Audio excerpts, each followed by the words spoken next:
கர்த்தருடைய பரிசுத்த நாமத்திற்கு மகிமை உண்டாவதாக. நீங்கள் ஆசீர்வாதமாக சந்தோஷமாக இருப்பீர்கள் என்று நம்புகிறேன். நிச்சயமாக கர்த்தர் உங்களுக்கு அப்படி செய்வாராக.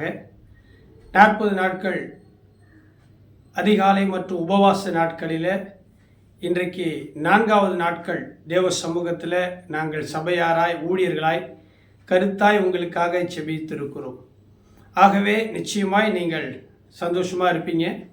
இன்றைக்கு மீண்டும் ரோமர் புஸ்தகம் 4ஆம் அதிகாரத்தில் 25வது வசனத்திலிருந்து சில வார்த்தைகளை நான் உங்களுக்கு சொல்லி ஜெபிக்க விரும்புகிறேன்.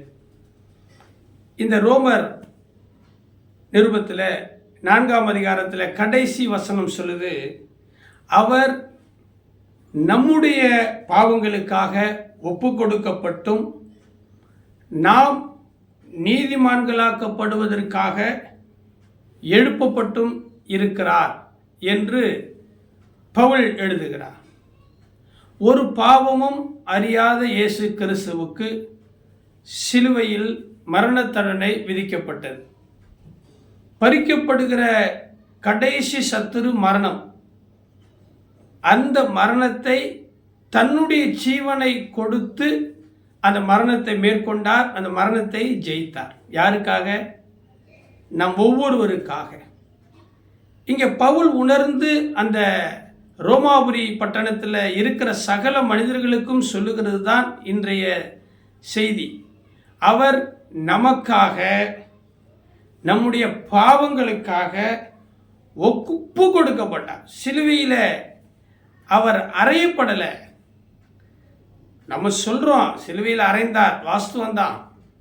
ஆனால் அவர் தன்னை ஒப்பு கொடுத்தார். ஏன்னா அவர் மகான், தெய்வ பிறவி, தேவகுமாரன், மனுஷகுமாரன். அவர்கிட்ட சத்துவம், அவர்கிட்ட வல்லமை இருந்தது. பிதாவாகி தேவனுக்கு ஒரே பேரான குமாரன். அவரை ஒரு சாதாரண கைதி மாதிரி, குற்றவாளி மாதிரி பிடிச்சி அடித்து கொண்டு போய் சிலுவையில் அறைந்து கொள்ள முடியாது. அது தெய்வம். அவர் ஒப்பு கொடுத்தார். பிதாவே, என் ஆவியை உம்முடைய கையில் ஒப்பு கொடுக்கிறேன் அப்படின்னு சொல்லி சிலுவையில் ஒப்பு கொடுத்தார்ல, அந்த 7 வார்த்தைகளில் கடைசி வார்த்தையை போல. அதுபோல இவர் ஒப்பு கொடுத்தார். எதுக்கு? நம்முடைய பாவங்கள் சுத்திகரிக்கப்பட வேண்டும். நம்முடைய மீறுதல்கள், நம்முடைய அக்கிரமங்கள், நம்முடைய வியாதிகள், நம்முடைய பலவீனங்கள், நமக்கு எதிராக எழுந்த எண்ணங்கள், இவைகளில் எல்லாம் ஒரு ஜீவன் பலியாக வேண்டும் என்பதற்காக இயேசு கிறிஸ்து தம்மை மரணத்திற்கு ஒப்பு கொடுக்கப்பட்டார். ஆகையினால தான் அவர் சிலுவையிலே அறைந்தனர், அவரை அடக்கம் பண்ணினார்கள். பிறகு என்ன? அவர் மீண்டும் என்ன செய்தாராம்? எழுப்பப்பட்டாராம். பிதாவாகிய தேவன் அவரை எழுப்பினார். கல்லறையில இருந்து அவரை எழுப்பியிருக்கிறார்.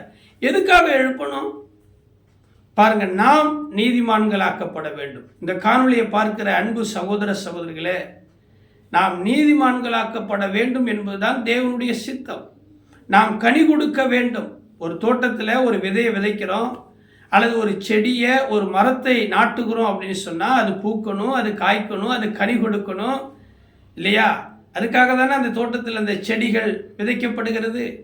அதுபோல இயேசு எழுப்பப்படுவதற்கு காரணம், நீங்கள் நீதிமான்களாக்கப்பட வேண்டும். அன்புக்குரிய பிள்ளைகளே, இந்த உபவாச நாட்களில் 4வது நாட்களாய் நான் இந்த வேதத்தை தியானிக்கிறேன், உங்களோடு கூட பகிர்ந்து கொள்ளுகிறேன். இயேசு கிறிஸ்து தம்மை நம்முடைய பாவங்களுக்காக சிலுவையில் அறையப்படுவதற்கு, மரணத்திற்கு அவரே ஒப்பு கொடுத்தார். பிறகு பிதாவாகிய தேவன் அவரை மரித்தோரிலிருந்து எழும்ப பண்ணினார். அதுவும் யாருக்காக? உங்களுக்காகத்தானே. நீங்களும் நானும் நீதிமான்களாக்கப்பட வேண்டும் தானே. ஏன்னா அவர் நீதிமான், அவருடைய சந்ததி நீங்களும் நானும்.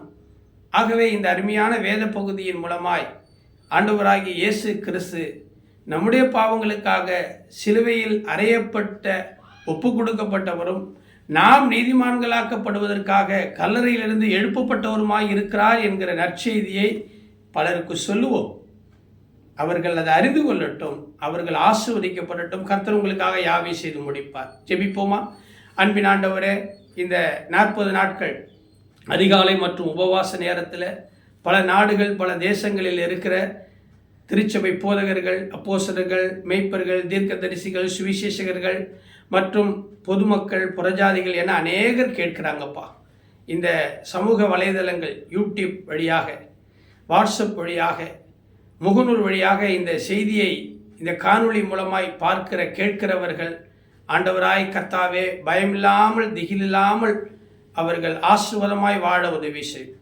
இயேசு கிறிஸ்து என்கிற ஒரு தெய்வ பிறவி மனுஷகுமாரன் ஒவ்வொரு மனுஷனுடைய பாவங்களுக்காக மரணத்திற்காக சிலுவையில் ஒப்பு கொடுக்கப்பட்டவர் என்றும், அதே ஆண்டவராக இயேசு கிறிஸ்துவை பிதாவாகிய தேவன் தம்முடைய பிள்ளைகள் நீதிமான்களாக சுகமாக ஆசீர்வாதமாக வாழ வேண்டும் என்பதற்காக எழுப்பப்பட்டவர் என்றும் ஆண்டவராய் கர்த்தாவே இந்த நற்செய்தியை அறிவிக்கிறேன்.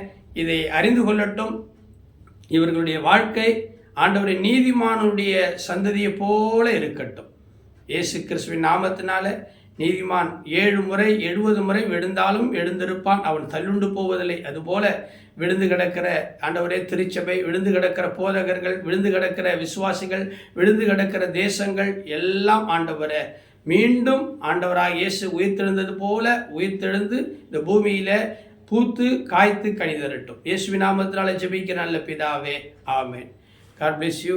கர்த்தர் உங்களை ஆசீர்வதிப்பாராக. மீண்டும் நாளைக்கு சந்திப்போம்.